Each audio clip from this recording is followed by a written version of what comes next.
Welcome to the Startup Women podcast. On the show today, we're thrilled to have Lori Casselman. Lori Casselman is a seasoned healthcare executive with a career spanning 25 years at the intersection between corporate health strategies, group health insurance, and emerging health technologies. She has held senior leadership positions at Sun Life Financial, TELUS Health, League, LifeSpeak, and Wello, as well as consulting with many North American digital health startups and scaling businesses. Lori has long been a widely recognized business builder, health strategy expert, and industry innovator. She has recently turned her experience and focus to the high-growth women's health space with the launch of a new business built to support the needs of midlife women.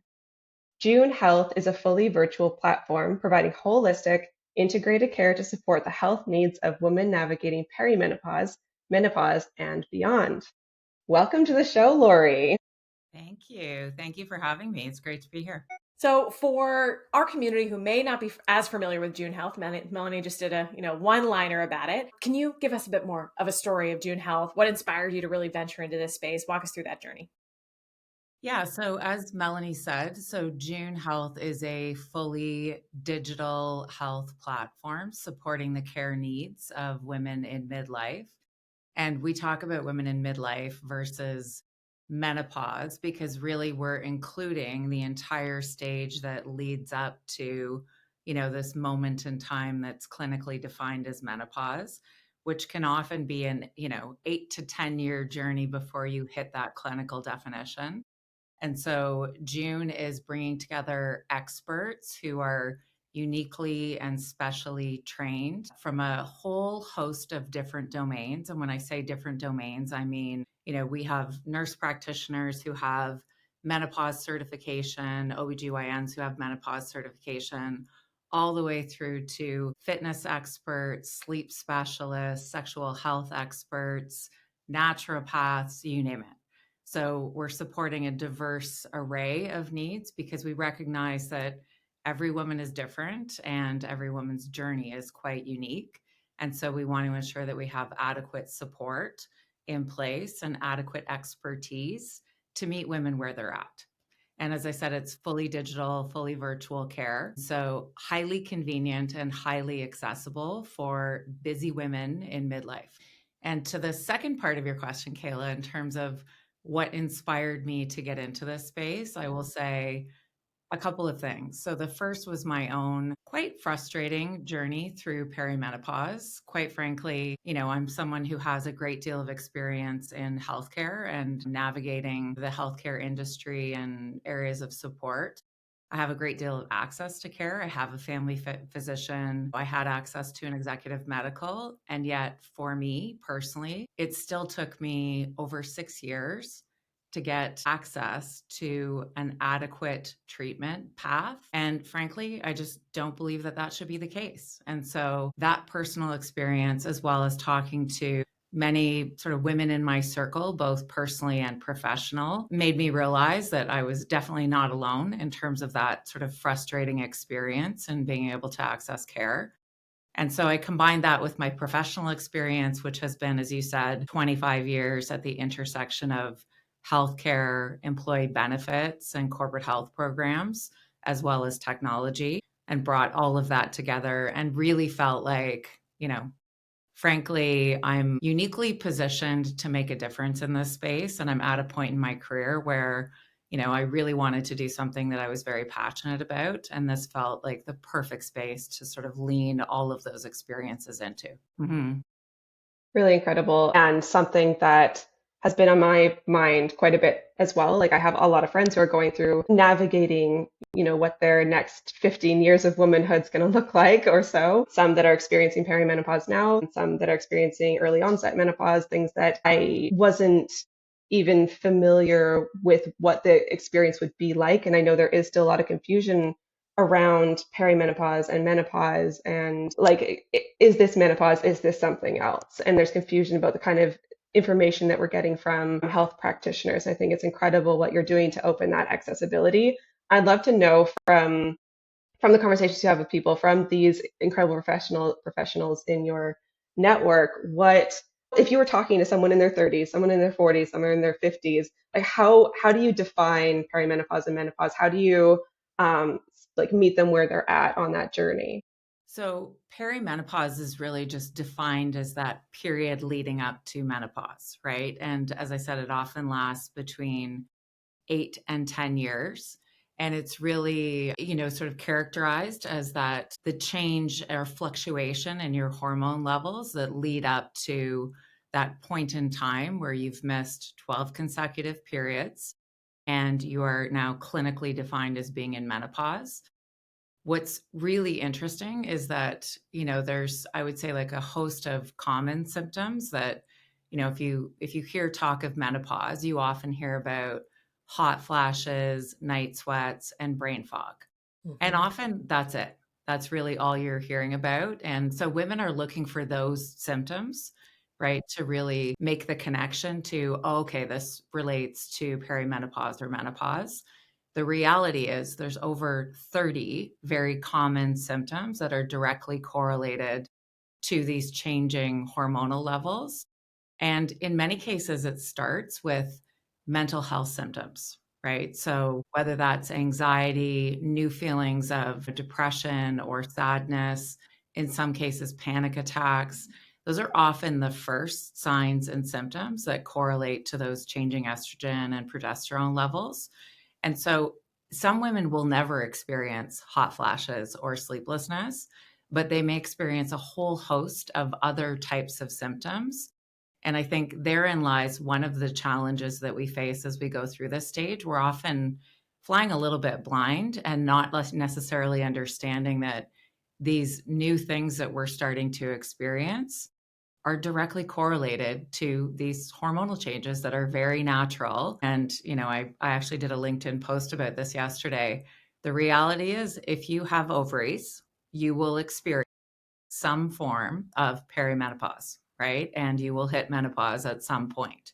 And so everyone's different. Everyone's sort of host of symptoms are different. But I think the more we educate ourselves and the more we understand, these over 30 symptoms, the more we can start to identify and connect the dots to, oh, okay, this is not just that I'm burnt out or tired or stressed or all of the things that we tell ourselves, right? In terms of new health experiences, we often dismiss them, right? And just sort of excuse them away with life changes or life stressors. And the reality is, they're often correlated to physical changes in our body and therefore could be connected to better treatment options. Mm. It's interesting, and even the timing that, if you were experiencing perimenopause in sort of midlife, that this kind of midlife crisis moment being, sort of pulled on versus, your hormones do such a doozy on everything in your body and your emotional state. And I've only really experienced that through puberty and through pregnancy. And those feel like maybe a little bit more light switch kind of moments that it does feel, you're not pregnant one day and then you're pregnant the next day and you're like, why is all my hair falling out? And I feel crazy. But with this 6 to 10 year transition, that's so difficult to be able to really connect with your body, see these different cues, and then connect them to these hormonal changes. Do you have any other examples of some of those other 30 symptoms that people might be surprised at learning are actually connected to perimenopause? Yeah, so I talked about the cognitive and mental health symptoms. So we hear about brain fog a lot. Just as a bit of an aside, we did 3 months of deep market research and interviewed over 50 women to really understand what were the personal experiences that sort of connected to what we were reading in the research. And what we heard from many of those women were mental health related symptoms. So panic attacks for the very first time was a common one. We heard that from a number of women, anxiety for the first time. And as I said, often, women they're dismissing that. Like maybe, especially given we're, sort of coming out in the last 5 years, we're coming out of a pandemic. I think a lot of people were connecting, okay, maybe my anxiety relates to the fact that I was sort of isolated and went through all this change through the pandemic. And, there's that correlation versus, okay, I'm in my, let's say, mid, potentially late 40s. Like this could be connected to changes in my hormones. So I'd say like a top category, and as I said, it's often the first area of presenting symptoms, is that mental health or cognitive health change. There's also, I would say, like a number of symptoms that relate to, things like body aches and joint pain for the first time. I've heard a lot of like frozen shoulder, Hmm. knee pain, etc.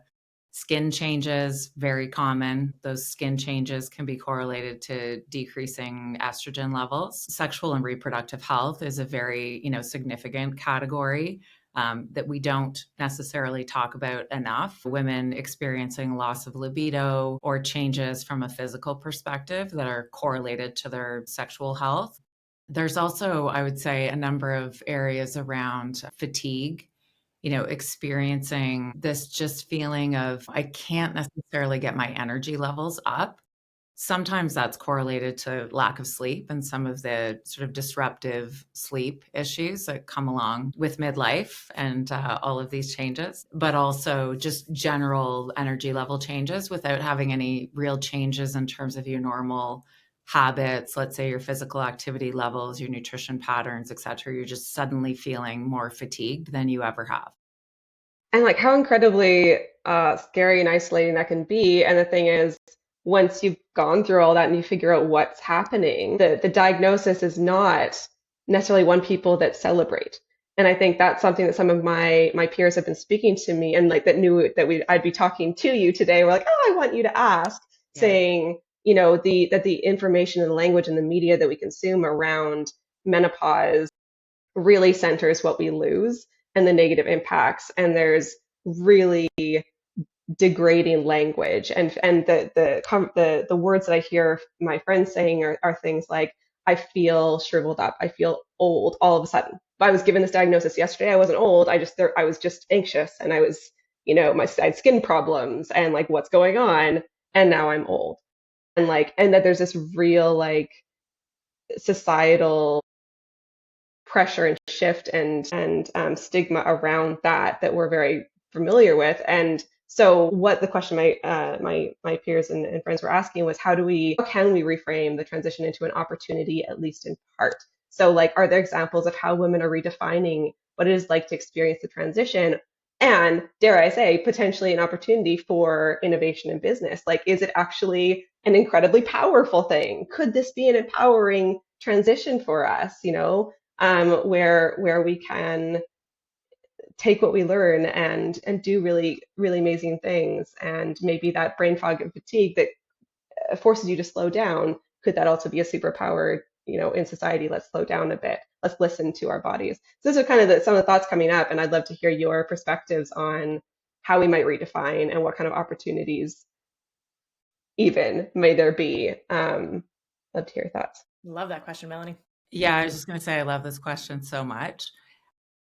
So here's the thing. Let's break this down into a couple of pieces, right? I think the first part of your question, I think that really relates to just the language around menopause being negative, right? And being like really directly connected to I'm old. And that's a negative thing. So I think the first thing is really, just increasing the level of awareness and education around the fact that, perimenopause can begin as early as your late 30s. Like I was 43 when I had this first conversation with a doctor who indicated to me, just based on some blood work that I had done at an executive medical. I got the call after the fact and they said, we just need to let you know that your blood work is indicating that you're in perimenopause. And my immediate thought was, okay, how can that even be possible? Like I'm 43, right? My kids are still young. I'm, early in my career still at this point was my thinking. It felt like this, like, wow, that's nowhere near where I thought I was at, right? And I also made that personal connection to old. But, it began this journey for me that as I said, it was, 6, 7 year journey of just really kind of beginning into perimenopause, working my way through, okay, what does that mean in terms of things that I'm going to start to experience for the first time, understanding how to take care of myself like through that period. And then also ideally being able to access good care as I'm doing this. And so, I think the first point is we really need to proactively, I think, as communities of women, reduce that stigma around, this is somehow directly correlated to I'm old and that's negative, right? It is definitely not the case. It begins when we're, frankly, like in the prime of our lives, right? And working our way through that with confidence and really like the assurance to know, okay, I know myself, I know my body, I know that what I'm experiencing doesn't feel normal to me. And I should be able to access like the appropriate care to be at my best. And so that's the first thing I think is having that confidence to know this is not like some sort of negative death sentence. It's actually just a very natural stage of life. We're all going to go through it. And we deserve to get access to really good care to be optimal in the prime of our lives. And so the second, thing I want to say just in response to your question, Melanie, is around how do we thrive during this period? And I think this is one of the things that really inspires us and motivates us at June Health is ensuring that women are really leaning into all of the things that come with this stage of life. Frankly, you have more experience, you know yourself better. In many cases, you've worked really hard to hit a certain point like professionally and also in your family life. So you've got some stability, you have some experience that you can apply to the challenges that come your way. And so we really want to ensure that women are empowered to access the care they need to thrive during this period and lean into all of that confidence and all of that experience so that you can basically just, now take on, let's say, the next set of challenges in a high performing, high capacity fashion. I love it. I know at June Health, you're also working with employers who can help on the work front. Because, there's one thing about us women congregating and sharing this wealth of information and ensuring that we know about it, and us as mothers. And I have a daughter, so I'm making sure I'm sharing with her my experience, which wasn't shared with me, even though it has more recently. My mom also started her journey quite early, and she started talking about that now. But I think that's really important, and something we need to do, and also in the workspace. Another friend of mine brought up was like the brain fog and fatigue, though that's real and impacts my ability to work, especially because they experienced this at 38 years old. So like people weren't expecting it, and even if they are expecting it, people don't make accommodations. As we learned in first trimester pregnancy, people do not make accommodations for brain fog and fatigue. It's just like it's not there. So how do we? I know you're doing that at June Health, which I love, and I'd love to hear more about like how you're working with employers. I know you're helping employees learn more about benefits. Like how do we raise awareness and understanding in the workplace, both for the people experiencing menopause or accessing your services, and for those who will never experience menopause and perimenopause. Mm-hmm, mm-hmm. Yeah. So, I mean, the reality is if you think about the workplace opportunity, you're talking about 25% of a working population that are in this demographic that are experiencing these health challenges. So for us, we really look at that as, okay, this is a really interesting opportunity for employers to connect health benefit supports and care supports to ensure that those individuals within their work teams and work environment can perform at their best. And so this is not, I mean, I would say it's not rocket science. There's like tremendous experts who have tremendous knowledge and connecting, and there's really common treatment paths, right? And so connecting those experts and those treatment paths to the individuals who need them is really the first step. The second piece for us is helping women really understand how to pay for and leverage all of these great supports that employers put in place in their benefits plan to ensure that they can cover the care that they need. There was a really interesting research article that they actually surveyed a number of women in North America and asked them, do they think their employer is doing anything to support them as they navigate perimenopause and menopause? 75% of women said no. And what's really interesting about that to us is, I think it's really doing a disservice to employers because there are many elements of a comprehensive health benefit plan. And frankly, in a lot of organizations, a comprehensive health strategy or health and wellness strategy that can support women as they navigate this stage of change. But those dots aren't being connected, right? So there's not enough conversation happening in workplaces around perimenopause and menopause and the symptoms and the treatments that come along with this stage. And there's also not enough understanding of all of the elements of a benefit plan and how they connect to those care opportunities. And so that's a lot of the work that we're doing at June Health as well. Number one, we want to encourage conversations to be happening in workplaces. We're seeing a lot of great examples of this, like here in Canada alone, I would say in the last 6 months. I've seen and spoken to some HR professionals in organizations like TD, Sun Life, KPMG. They're having women's forums and they're, sort of activating conversations where they're bringing in experts and even having sessions in the workplace where women are encouraged to talk about menopause and talk about perimenopause and what's happening to them. I mean, that wasn't happening 10, 15 years ago. So I'd say that's a very positive change that we're already seeing. And then we really need to start to transition from, let's say, thought leadership or stimulating conversations to action, right? So what supports, what programs, what services are now being offered to women to help connect those dots? This is like bringing such a light bulb in my world right now, even as CEO of Startup Canada. I've been focusing so much with my own kind of personal bias and the lens on parental leave and supporting, women and men through that transition, and, really bumping up our paid parental leave policies and our flexibility and focusing on that stage of life. But I could not tell you in our benefits plan what support there would be for somebody going through perimenopause or menopause. And that is a sobering kind of realization that I would, not for lack of interest or wanting to support that community, but this kind of blank spot that I'm sure a lot of folks are just not considering. And for smaller companies and folks that would be listening to this podcast, more of that entrepreneurship community, do you have your kind of initial entry point recommendations when it comes to, if you can only do these three things, what would those three investments be? Is it the conversations? Is it a particular part of the benefits plan, an investment? Can you walk us through maybe some of those examples tactically of what is included in some of those supports?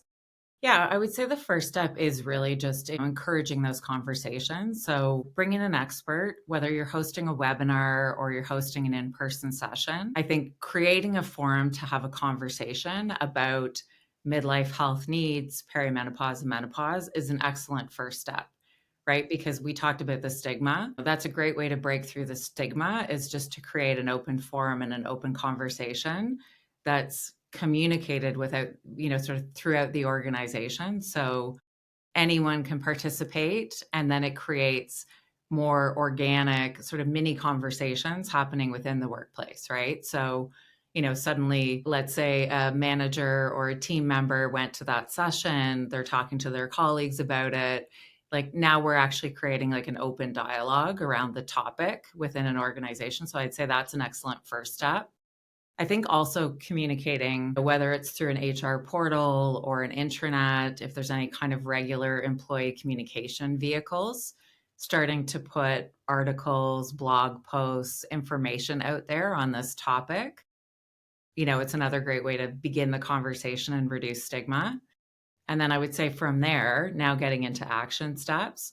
So taking a look at your overall health and benefit strategy and starting to identify where are there supports or resources in place that connect to the needs during this stage.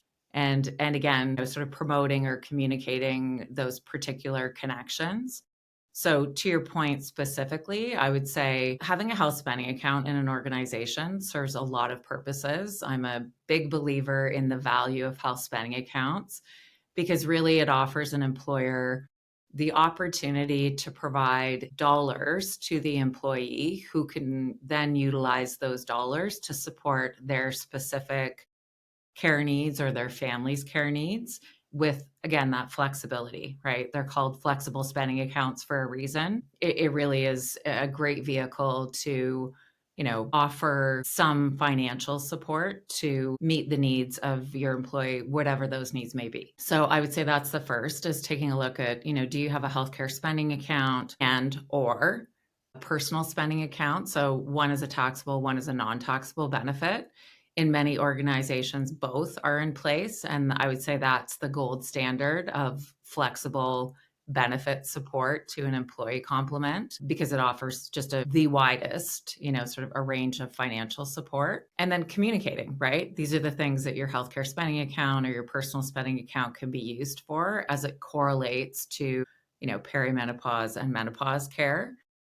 Also, if you look at extended health, so within your extended health benefits, you have things like paramedical coverage. So, naturopath coverage, dietitian coverage. If you look at what's covered in an extended benefit plan, and often to different levels, depending on your organization, there's a lot of great support that's in there as well that relates to the care that many women need as they're navigating this stage. Yeah, it might be in there. I'm just not thinking about it being that type of support. That's so interesting. Yeah, I'm communicating it so that it doesn't become, or just that it's just health support in general. That it's not this ostracized sort of thing on the side. And yeah, it's a part of overall wellness at different stages of your life. But I love the idea of the flexibility and having folks spend it where they need it. Yeah, and it's interesting, Kayla, you're not alone. I mean, most employees do not fully understand their benefit plan and what's offered to them by their employer. It's just very, very common that there's a lack of understanding. And then even if that understanding is there, there's often sort of a lack of clarity around how to best leverage and go through the administrative process to use those benefits effectively. And so one of the things with that in mind that we've built into the June Health platform and service, it's our AI navigation tool. And so we're really able to support a member around identifying their symptoms and their care needs, and then connecting those to their benefit plan supports. And so we do that through both our human care coordinators, as well as that AI navigation tool that we're building that's proprietary and being trained specifically to support this particular demographic, this set of care needs, and those benefit connections. Hmm. So in addition to that, kind of like that AI piece that you're bringing in, how have you found the technology's been able to support women differently, or how have you been able to support women differently than traditional care models? Yeah, I also love this question because one of the things that we did is we really thought about what are the sort of very common journeys that can be quite frustrating for women. And I'll share the example of my journey. I talked a little bit about it previously. It took me 6 years to really go from some awareness that perimenopause was why I was experiencing some of the things I was experiencing symptom-wise, to getting access to proper treatment, which in my case was hormone replacement therapy, getting a prescription and then actually fulfilling that prescription and understanding how my coverage could support both that prescription as well as some of the other supports that I was looking to bring into place. Primarily for me, I wanted to get access to a naturopath and really understand what's the supplement regimen that best suits me in addition to the hormone replacement therapy. And so for me, that entire journey was close to 7 years. Okay.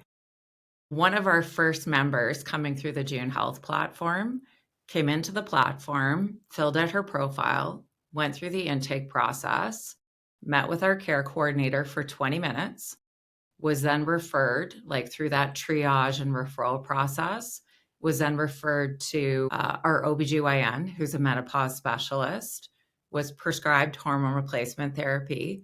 We've integrated an e-pharmacy into the June Health platform as well. So that prescription was then fulfilled and delivered to her door, covered by her insurance plan.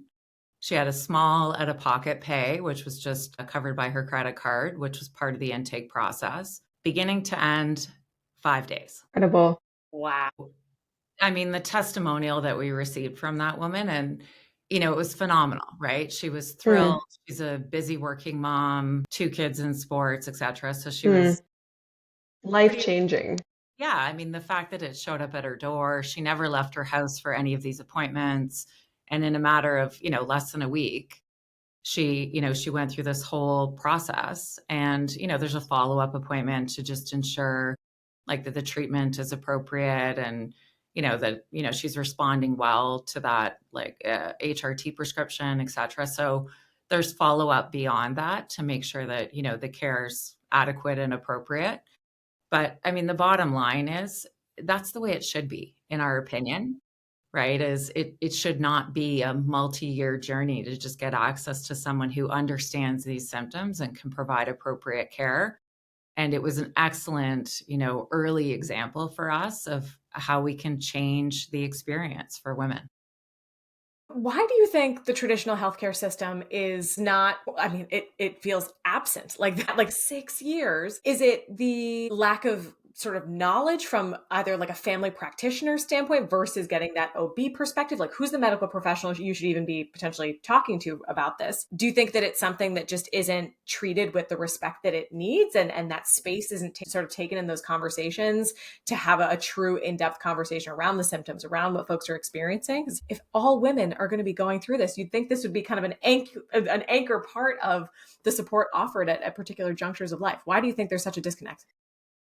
Yeah, I mean, there's a number of reasons. I think, if you're in the women's health space, you've probably heard about the Women's Health Initiative study, which was, a very large scale study that was done in the early 2000s.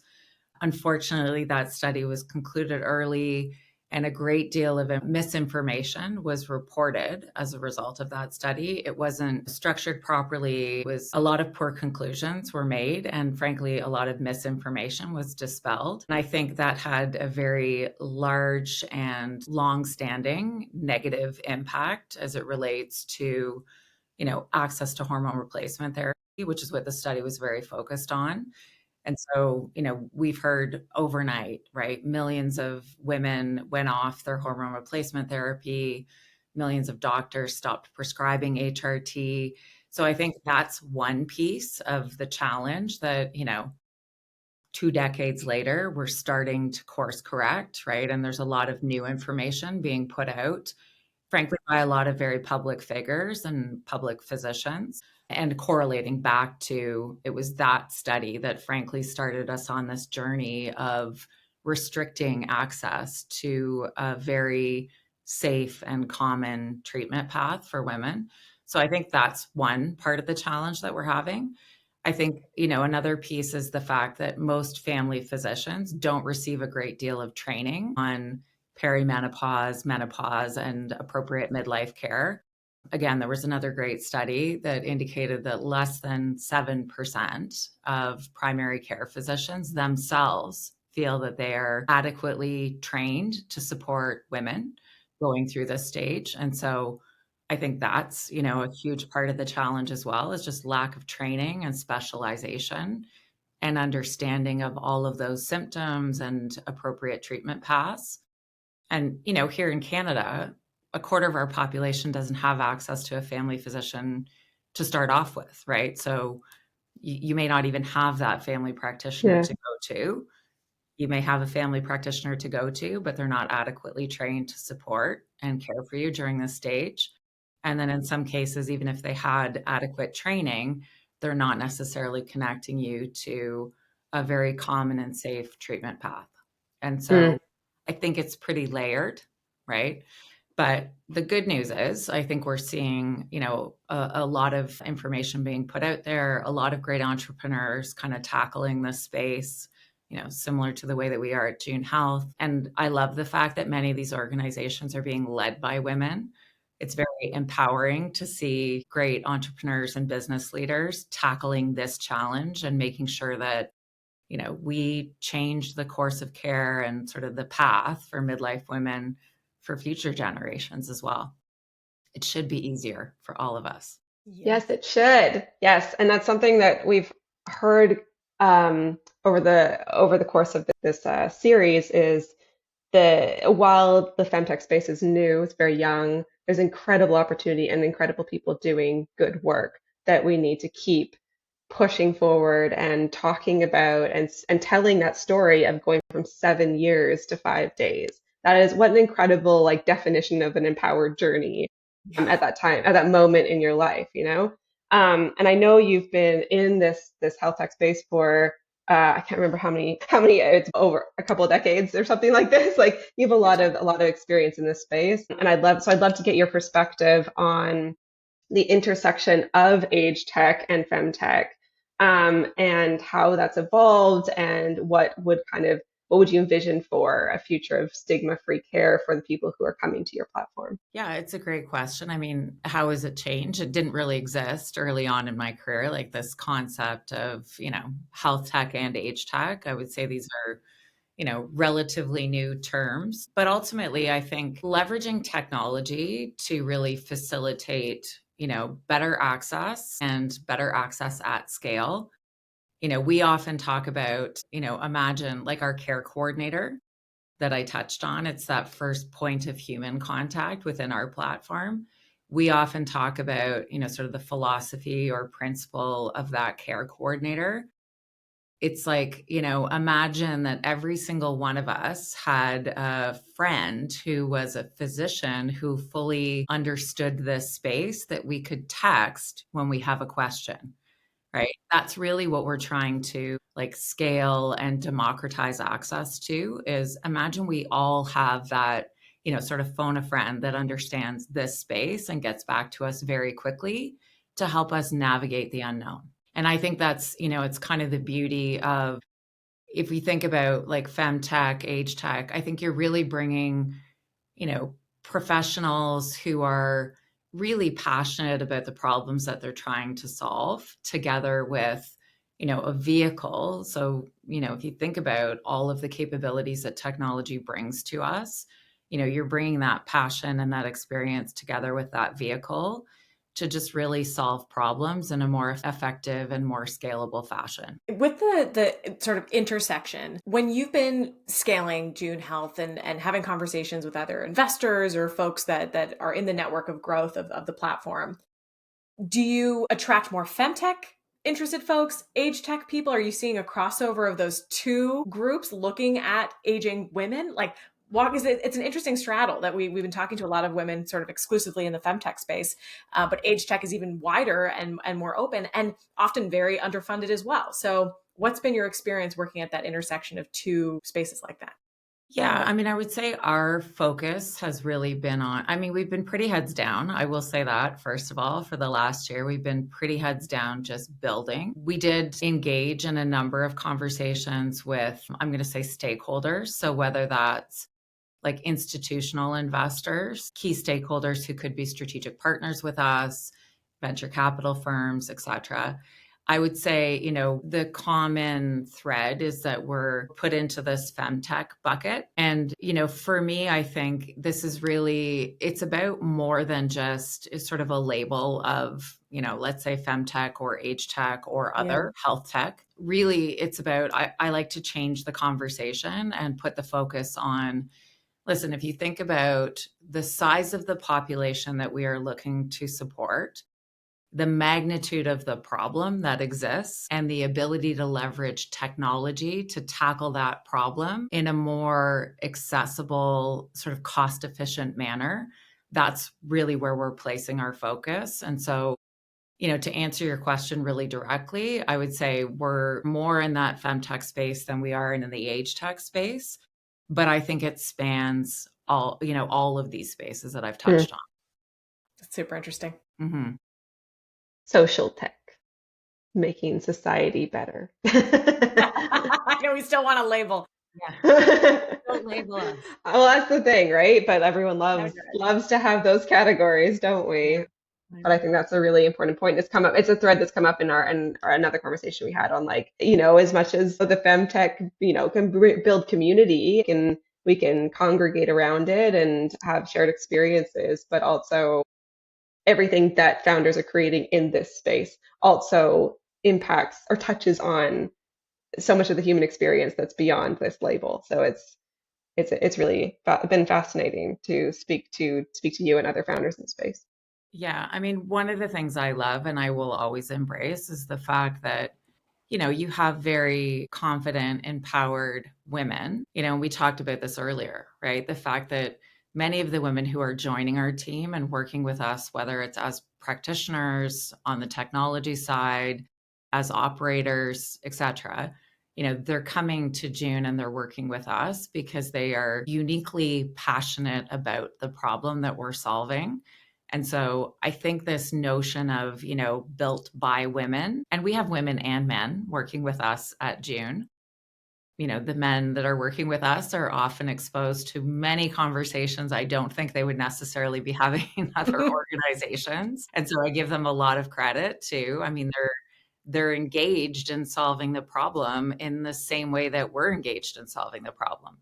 But I do love the fact that, you've got very capable, experienced, empowered women solving a problem that exists for other women. And so, like in that regard, I will always embrace, the built by women for women and femtech and, all of the sort of like categories and labels that frankly are quite positive from our perspective.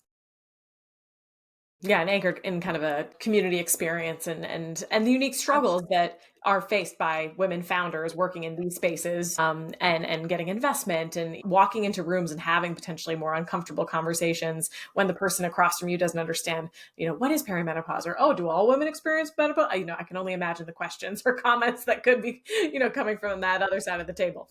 Yeah, and listen, some of them certainly are, a bit frustrating for sure, but I would say there's also many, many conversations with stakeholders and investors that are really positive, right? And encouraging in that they're really looking to understand the space, they're looking to really understand the problems.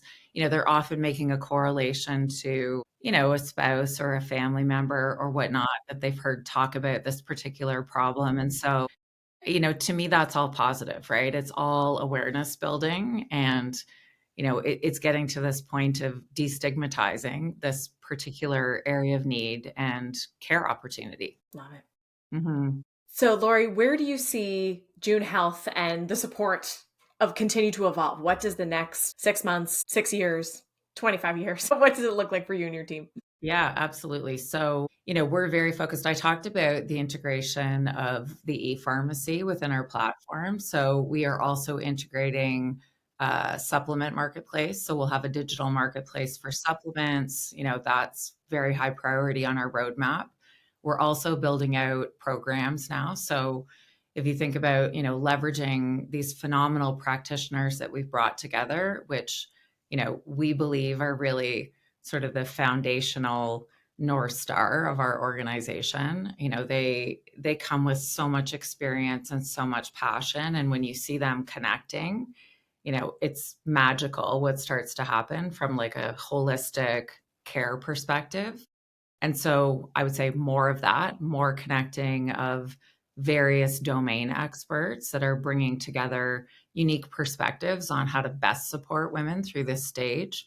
And so, we're building out programs around things like weight management. There's a whole category of mental health supports that we're bringing into place as well for women because we don't believe that physical health and mental health should be treated in isolation. There needs to be a real connection, especially given many of those symptoms for women through this stage are frankly highly correlated to the physical and hormonal changes that they're experiencing. So, we're adding new features and functionality within the platform. And then we're really focused as well on how do these features and functionalities really relate to other areas of need. And so, we've talked about perimenopause and menopause a lot today. If you think about navigating certain cancers, cancer journeys, other health conditions that uniquely impact women, we will start to turn our attention over time to how does everything that we've built apply to other use cases or other conditions so that we can effectively support as many women as possible through their care journeys. Yeah, we didn't even talk about, chemotherapy, if you're having a hysterectomy, if you have premature ovarian insufficiency, all these different elements that could really thrust you into an unexpected massive hormonal shift. What a great resource to know that you have this on the other side, and you can get direct answers when your situation feels a bit unusual or precarious, or you're not necessarily just following the stages of life. There's been an intervention that is sort of catapulting you into a different direction. So even more important to have those resources available for those folks as well. Absolutely. And really for us, it's a matter of, it's somewhat, this is oversimplifying, but if you think of it as somewhat like a matchmaking process, right? Yeah. Who is the individual member? What are their care needs? What practitioners do we already have within our clinical and care team? And what others do we need to add to best support those needs? And then things like navigating your benefit plan, right? So regardless of the journey that you're on, how do you best understand what's there in terms of the support you have access to from the public system, private pay, et cetera? So, we really want to just sort of meet women where they're at and support their care journeys for the best possible outcomes. I love it. Amazing. Melanie, do you have any final questions? I think my final question is just what can we do for you, Lori? Like how can we best support you in as listeners, as potential consumers of the platform, but where can we find you and how can we best support where you're at in your business journey? So we are at www.junewomenshealth.com. So you can sign up to receive updates and information through the web platform. And I would say keep an eye out for additional launch information. So we've been supporting members directly. We are also now moving into the launch of our B2B employer offering as we get into May of this year. And so, yeah, I think just really promoting and increasing the conversation around perimenopause and menopause. And, to the extent that June Health becomes part of that conversation, we're deeply grateful. Love it. Thank you so Thank you much. so much for joining us on the podcast. Thanks for sharing such insights and just kind of bridging even our own awareness around what resources are available and some of these flags to sort of just be exploring as we continue to evolve through our own lives and with our friends and family. It's so helpful just not being surprised. I'm really not taking that for granted these days of having these resources and support. So you're not alone. Yeah, absolutely. Thank you. This has been great. Amazing. All right. Bye.